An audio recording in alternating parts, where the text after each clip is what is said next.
Welcome, everybody, to another episode of Need Some Introduction. In today's episode, a short episode, and you may be seeing quite a few of these in the next few weeks, a recap of this week's episode of Barry, an episode called The Wizard, which is the Black Sabbath song we hear early in the episode. This is the 6th episode of this 4th and final season, and as I've mentioned before, it will be wrapping up on exactly the same night as the series finale of Succession. Quite an eventful night for fans of both of these shows, and also the season finale of Yellow Jackets, another show that we're also covering here in the podcast. May, as usual, because of the Emmy deadline, is incredibly packed with shows wrapping up and even some shows premiering. So do expect to see more of these shorter episodes in the next couple of weeks. And then it's feast or famine, so June will be much quieter. One thing I'll definitely be continuing to cover would be Silo, the Apple TV show that's turned into quite a hit. I have been watching it, just have no place to recap it here in our feed. Probably this week, expect to see a catch up on the first 3 episodes of that show in anticipation of the 4th episode, which is about halfway through this season. And once we wrap up this slew of shows, including Ted Lasso, Mrs. Davis, which is wrapping up this week, The Big Door Prize, a show that Sona and I have been watching week to week, and other shows that I've been watching and not necessarily covering here on the podcast throughout the end of the month. And then once again, some news in June for some other new content for the show as well. Make sure you subscribe if you'd like to follow along and get notifications when that content becomes available. So this 6th episode of the show is called The Wizard.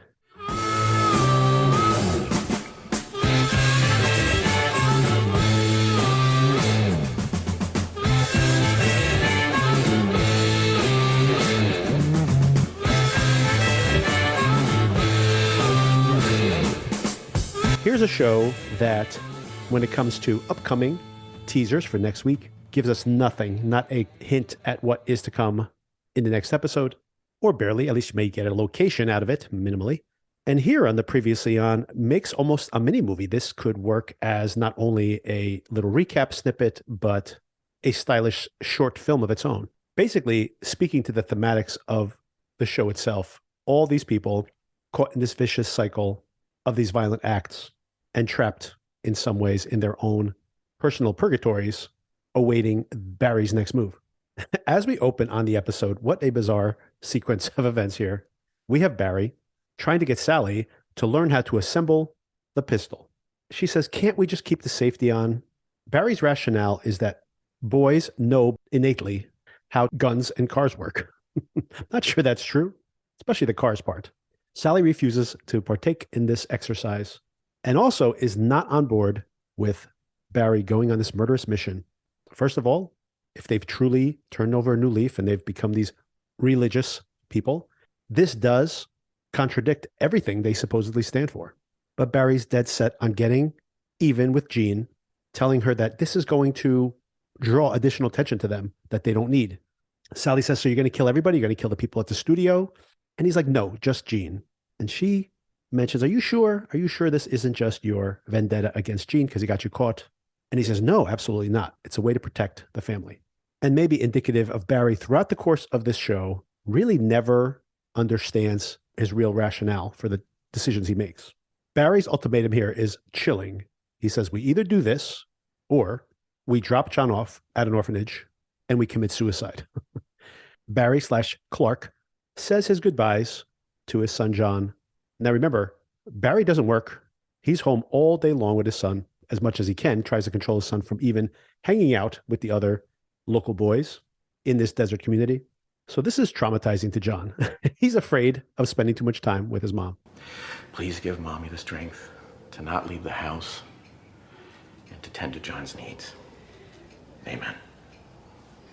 Why can't I come with you? "'Cause work's tough. But you don't have a job. It's a job interview. Would we have to move again? If everything goes well, no." I have to stay home while Mom's at work. Well, I called in sick today, sweetie. So I'm going to be with you until Daddy gets back. Sound good? And I'm sure Sally is not comfortable with this either. She is not that kind of mom. Some interesting pieces of dialogue here. The realization that John says, "Does this mean we have to move again?" So they have moved around. Maybe it's not the first time that Barry's almost been found out. And this might explain how they've become more and more cloistered over time. I still want to get the backstory on the birth of John. This must have been extremely traumatic for Sally. Some funny pieces of dialogue here. Clark / Barry is telling John that he has to go somewhere for work. He says, but you don't work. He says, well, it's a job interview. And of course, reassures him that this time they won't have to move again if everything goes well. Sally is stressed out for many reasons, doesn't necessarily know how to deal with the boy one-on-one, and of course, does not want Barry to go on this mission. Next, we see Fuches being picked up after 8 years now, released from prison, all tatted up, hardened, maybe now truly this character that he only pretended to play earlier, fully embracing the Raven moniker. We have this pretty funny montage. He's listening to Black Sabbath in a convertible, makes intense eyes at one of the servers at the coffee shop, and she immediately falls in love with him and is on this journey with him as well. Where are they headed to? NoHo Hanks, palatial digs. This sand business in California has been hugely successful. The business is called NoHo Ball, a little homage to the dearly departed Cristobol. But that's not the only memento to Cristobol. In the lobby is a bronze full-size statue of Cristobol. And there's a full memorial here. It was his vision. Photos of Cristobol, his dream of bringing this quality sand to California, and some quotes. Every day can be like Dave & Buster's. I wonder how happy Dave & Buster's is with this publicity tie-in here.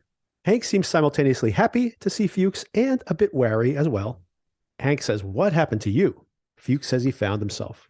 His tattoos speak to his journey. Hank has become hugely successful and a legitimate businessman, it appears to be. Fuches has only one thing on his mind. He wants a meeting with Barry Berkman. We can move forward on 2 conditions. You put us up on your best property, and then you find and deliver Barry Berkman to me. Barry? That's old news, man. I mean, Barry's in the wind. He's probably dead. I can definitely get you guys a house. Your best house. But I suggest you move on from Barry, okay? We'll get much better fish to fry. Barry, alone, in a room with me and my guys, that's the top priority. And of course, we know they cannot quit Barry, this codependent relationship. And Hank, I wonder if he still perhaps blames Barry for Cristobol dying. After all, if it wasn't for his own vendetta mission, he would not have come back to California. Meanwhile, maybe the funniest joke in this whole entire show, Barry is desperately listening to podcasts. Here we are, podcasters, once again, being the butt of the joke in this show. I'm not sure what point he's trying to make with all these digs at podcasting. But Barry's listening to many, many Christian podcasters talking about whether murder is okay or not. He's desperately looking for some rationalization.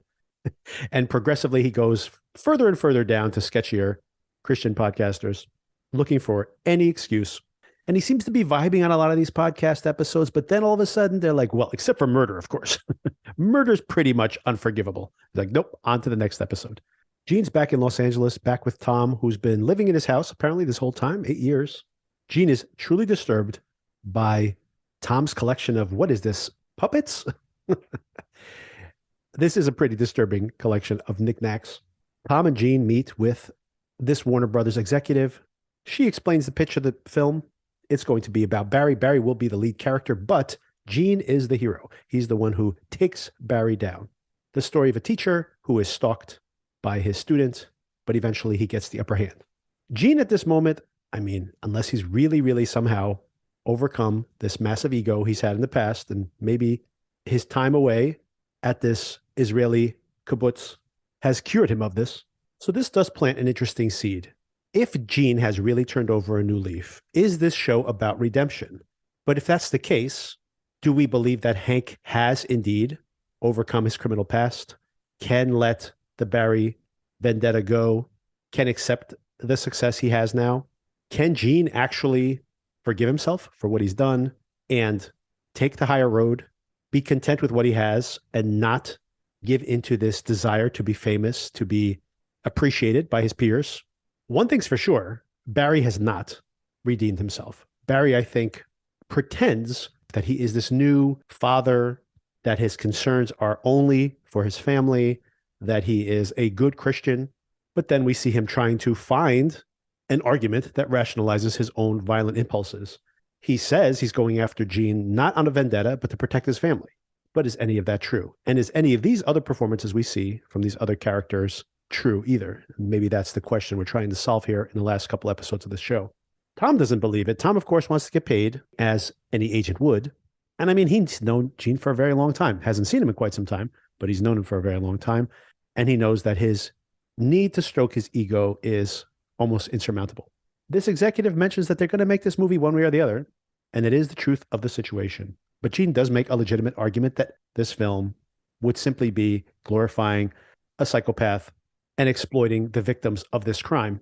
When Tom told me that you were making a movie about Barry, I had my concerns. But now that I've heard your pitch, I see my concerns are warranted. But this movie is what happened. It's the truth. This is a mindless entertainment. You are glorifying a psychopath, and you're exploiting the memory of the woman I loved. Gene, listen, this is merely a discussion, you know? I mean, they could wind up making the movie with whatever you're comfortable with. What I'm comfortable with is this movie going away, and you leaving me and the memory of Janice alone. Now, slight side note here. Bill Hader has stopped doing press for the show in solidarity with the Writers Guild, but I'd be very curious to hear him talk about these few episodes. Maybe we will see him have some interviews once the show wraps up, because I do know that at the beginning of the season, was one of the big questions he wanted to explore with this show, especially in this final season, was this desire from, and maybe this is where the joke about the podcasting comes in, even though these aren't true crime podcasters, but that is such a popular genre among podcasters, this question of turning human misery into just content. And that's what we're seeing here. And the argument that Gene makes at this moment, whether he's sincere or not, is basically the argument that Hader has made, that there is something morally repugnant about us as an audience, as of course the producers of the show as well, who are feeding that hunger, to take these horrible things that happen to real people and turn it into just fodder for entertainment. In parallel, this entire time, Barry continues his journey back to California, and he rearms himself. Very funny sequence here where you see he's at a Walmart perhaps, and just as he's buying the guns, and by law has to be shown photographs of grievous bodily injury with some stuffed animals right behind there. So selling the guns right next to the toys at this particular department store. Barry's in a pretty good mood here. He's found, he thinks, a podcast that rationalizes his murderous actions. And just as he's walking away with his brown bag full of guns, he hits play on his podcast. And of course, murder for vengeance is never allowed. It does stop him in his tracks, literally. But of course, that still doesn't stop him. Gene, meanwhile, has been intercepted by the DA after his lunch with Warner Brothers executive and is back in front of that same DA from previously in the show, who still is in office, I guess, 8 years later. This DA, skeptical of Gene, of course. Why have you come out of hiding? Just for a movie? And everyone is suspicious of his interest in this movie. He says, I didn't want him immortalized. Once again, talking the talk. We'll see if he walks the walk when push comes to shove. Barry's come across another pastor, podcaster, Nick Santangelo. I believe this is Bill Burr, the comedian, doing the voice here, as the pastor here on the podcast. And the sermon here is how he doesn't feel bad about committing manslaughter because he felt so furious, so infuriated at the moment when his teammate was injured that he took that rage as a sign from God. Barry says bingo and hits pause. He doesn't even want to hear any more of the episode because every time he thought he found his rationalization, it's because it was done within my faith. Now, what does that mean? It means I prayed about it, and I looked for God's signs. If you go back and watch the replay, you'll see Zerillo check my teammate Mark Flanagan, putting him in the hospital. This pissed me off. This gave me an intense feeling that I knew was a sign from God saying, you got my blessing, Nicky. Bingo. So he's not even taking that risk. Bingo and pause. Back in their desert home, Sally and John are not happy. John is crying, missing Barry terribly, this codependent relationship he has with his father. Sally tries to feed him lunch. He's not even interested in eating, but he does drink some juice with a big splash of vodka. Thanks, Mom. That's one way to placate the kid.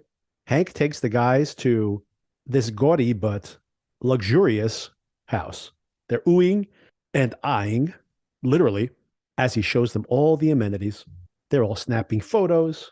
He's electronically depositing money into all their accounts. They're pretty happy with the situation. But Fuches only wants one thing. When are you going to bring me Barry Berkman? I need a one-on-one meeting with Barry. Hank has been doing his research. He knows that Jean has resurfaced, and he has his feelers out trying to find if Barry's resurfacing as well. Jean shows up at Leo's house, his son, who last time we saw him had been shot by Jean 2 episodes ago, but 8 years ago in the timeline of the show. Leo's surprised to see him. I guess they haven't been talking regularly during this time. I think this is the first time we fully understand that Leo did survive the shooting. Barry apparently has been casing Leo's house. A little surprised that he wasn't casing his dad's house, but it was his son's house. But he says, well, that's a sign. He takes that as a sign from God that he is supposed to do this assassination. Interesting that Jean at this moment is apologizing to his son for having shot him, explaining to him that he thought it was somebody else. But this is strange. He did not stick around to find out whether the injuries to his son were life-threatening. He just ran away. I mean, maybe he ran away, thought it was best to just disappear. Maybe he was ashamed of what he had done. Regardless, this is just speaks to the fact of how inept Jean is at just basic human interactions with his son, no less. You would figure, even if he disappeared, he would at least call his son up and apologize to him once he recovered. Nope, he shot him. I assume he would recognize that it was him relatively quickly, maybe the night of, and then just found out his status through Tom. It's just absolutely terrible. And once again, speaks to the fact that Jean at this moment is talking the talk, is saying all the right things, but how could this situation have gone unaddressed for so long if he's really turned over a new leaf? Leo wants to know, why are you even back now? After this, you haven't come back in all this time. Why are you here now? And he mentions the fact that Warner Brothers is making this movie. Leo, of course, immediately jumps to the conclusion that he's there because he wants the movie made and he wants to be consulted on it. He says, no, I want to kill the movie. Leo does not believe this. Hey, I got to tell you, I don't believe it either. We saw the same thing last season. Jean truly did seem to have embraced the second chance he had been given, was the bigger man, was an honorable person, and he's betrayed all of that over and over again over the course of this show. Barry approaches the house, but is interrupted by an approaching vehicle. It's Leo's son, Jean's grandson, not happy to see Jean, although Jean is happy to see him. It just speaks to this strange psychology that Barry has. He really is a pure sociopath. He has over and over again proven himself to be cruelly self-centered. But here, maybe because he has a son now, does restrain himself from killing Jean when the grandson interrupts them. Back with Sally, John is completely passed out. Her babysitting chores being taken care of with just a dose of vodka. Their kid's probably an alcoholic at this point already, at the age of 8 or 7, I guess it would be. She goes to take a nap in her room. And then we get, I mean, this is saying quite a lot. This may be the most bizarre sequence we've seen in this show. First, we hear someone. She wakes up, half drunk, of course, so not certain if she heard what she thought she heard. Someone saying that they're coming for her and the boy. And this is a disturbing and creeping sequence. And at one point, doesn't even seem like it may actually be happening. She goes out into the living room where John is still sleeping. The windows are open. The front door is unlocked, by the way. Did a terrible job of securing herself, considering her circumstance. And she's walking around, locking the door and closing the windows. And then we see that there's someone in a black bodysuit basically stalking her in her blind spot behind her and moving quickly and quietly. And this is a really creepy scene and just bizarre. Like it seems impossible and just surreal to say the least. As she enters the room, grabs the door and slams it shut on her. And then she can't escape. Through the door, we hear him screaming at her for injuring him, saying the boy can't wake up. He's not even breathing. She grabs the gun parts from the floor, assembles it finally. And this strange home invader is also screaming, "What did you put in my eye?" None of this makes any sense. It's really bizarre. And we really just believe that it's not even happening, to be honest. This might all be just in her head. And as she's about to shoot through the door, the entire house gets moved. The wall bursts open. It looks like this truck has pushed the house off of its foundation. And through the hole in the wall, she can see this black truck driving away. The entire house is wrecked. And John has slept through the entire thing. He's not dead, by the way. He is still breathing, snoring. If I had to take a guess, is this Bevel or one of Bevel's goons that he has sent to intimidate her? Is this a random person, a home invader who just sneaks into people's homes? He seems extremely mentally unstable, by the way. The whole screaming of "you put something in my eye." It's only now, as I'm recording this recap, that I think about the attacker saying, "You put something in my eye," which, of course, is what happened last season when Sally defended herself against that biker gang member who tried to strangle her. And she stabbed him through the neck, and the knife went into the back of his eye, which once again just makes me think that at least part of this is not actually happening. So is this some manifestation of her paranoia, that she thinks there's an assailant there just out of sight, and she's imagining these threats? She's also imagining that some of this dialogue, the son's not breathing. Is this the paranoia that she's under all the time? I could buy that, but then how is the house damaged? Was that an earthquake? If it's an earthquake, then how come she was having this delusion before the house started to come apart? And we know for sure that it's not just happening in her mind. In those final moments when she is calling Barry, we see the damage to the house and the car. She sees a car through the hole in the wall. If all of that is delusional, including the car at the end, then she is severely mentally disturbed. But I'm pretty certain that this is a conflation of some things that are actually happening and then her own internal paranoia that we're experiencing through her perceptions, if not through her actual eyes. As we approach the end of the episode, Fuches is out to dinner. He apparently, 2 days out from his prison stint, is fully in love with this woman, has informally adopted her teenage daughter, seems to be really happy. He's finding love late in life. They seem relatively normal to be hanging out with Fuchs and these goons. And in his drunken state, Fuchs starts to quote unquote compliment Hank. Hank, you're such a huge success. Congratulations. You're meeting with stars and with politicians. You really took the sand business and made something out of it. I didn't think you had it in you. He used the NoHo hourglass to get rid of his biggest competitors. Interesting revision to this. These were really his own gang members. Cherry on top of this sundae says, and then you got rid of Cristobol. You took his idea and you ran with it. And Hank says, that's not what happened. Our rivals had Cristobol killed. And Fuchs is like, no, I heard the story in prison. I know how it actually happened. I know what the truth is. Hank gets furious. This deal is done. Fuchs seems clueless to the fact that he has infuriated Hank. Once again, thematically here, characters trying to erase the sins of their past, pretend they didn't happen, making amends in their own ways. Hank, by erecting a monument to Cristobol and trying to convince himself that the story of what happened to Cristobol wasn't his fault or he wasn't culpable in any way. Gene, trying to keep this movie from being made so that he can move on with his life and try to forget Barry. And realistically, he probably does know that this is going to bring Barry out of the woodwork, which of course it is, right under his nose happening. Sally, unable to run away from what's happened, now being confronted with, of course, the byproduct of that whole thing, her very son, something she can't cope with. Just acknowledging the fact that they have a son is so disturbing to her, being confronted with it without the buffer of going to work and being drunk all day long. And Barry trying to convince himself that if he just kills Gene, then somehow this all goes away. The past disappears and he can keep pretending to be who he is now. As far as Fuchs goes, I'm not sure what he's doing. He is definitely not erasing the past. He's fully embracing it, but is still trying to move on with this new family potentially.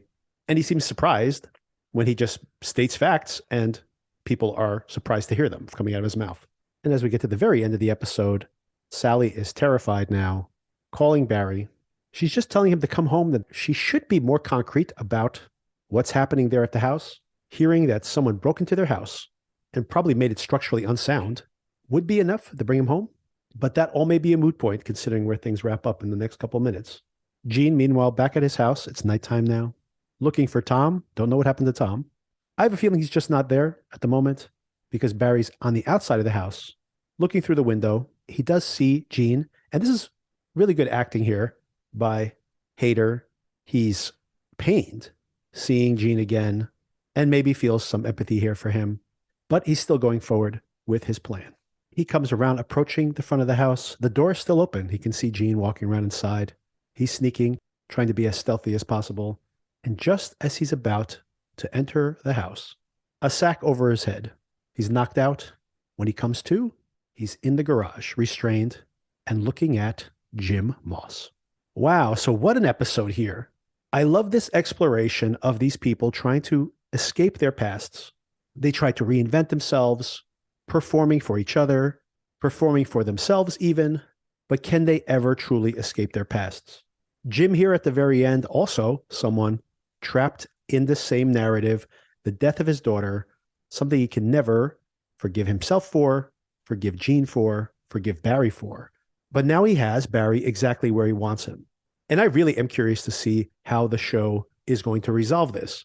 They're evenly matched in the fact that Barry has proven himself to be extremely resilient when he's cornered, but Jim is as well has been incredibly skilled at what he does. What happens here between Jim and Barry? We've seen that Jim can reprogram people, make them speak German, made his captor back in Vietnam, I believe it was, or Korea, whatever war he was in, commit suicide just by talking to him. Now, if Barry was a different kind of character, this could be like a battle of wits. Who comes out on top?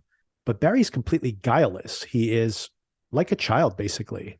He's so developmentally arrested. He's impulsive. He can only see something that he sees as wrong to him, and it takes on this huge magnitude. It really, truly is a sociopathic mentality. And yet there are these flashes of empathy. Not that sociopaths are completely without empathy, but primarily without empathy. So will this be a psychological breakdown of Barry in the next episode? That would be very interesting. And if Jim does break him down and reprogram him, what does he reprogram him to do? Does he make him a vengeance machine? Does he strip him away of all of his psychological armor so that he can experience or has to experience all the trauma that he's created? That could absolutely destroy him and leave him completely open if he is indeed being pursued by Hank and Fuches or Fuches. I hope that Jim doesn't die, but I kind of find it unlikely that there is any other outcome. There is definitely a possibility of an outcome where Barry dies, by the way, but it couldn't be in the next episode. Since we only have 2 to go, it may very well be in the very last episode. And of course, all of these things coming together, Fuches and Hank and Barry and Jean and maybe Sally coming out to Los Angeles with her son in tow now that she feels unsafe in her home once again. And that all remains to be seen. On the maybe negative side here, and it's not the first time the show hasn't done this, that extremely surreal and pretty disturbing sequence of that stealthy stalker inside the home really seems a little bizarre in tone, given the rest of the episode. Not necessarily too far off the map with how Barry's been so bizarre. The show itself has been so bizarre frequently. But maybe for this specific episode, a little bit too weird for me and maybe unnecessarily weird, especially when this is a pretty serious episode, I would say. But maybe there's further payoff to that. But in general, I have a lot of confidence in Hader and his creative staff. This show's continues to be extremely interesting.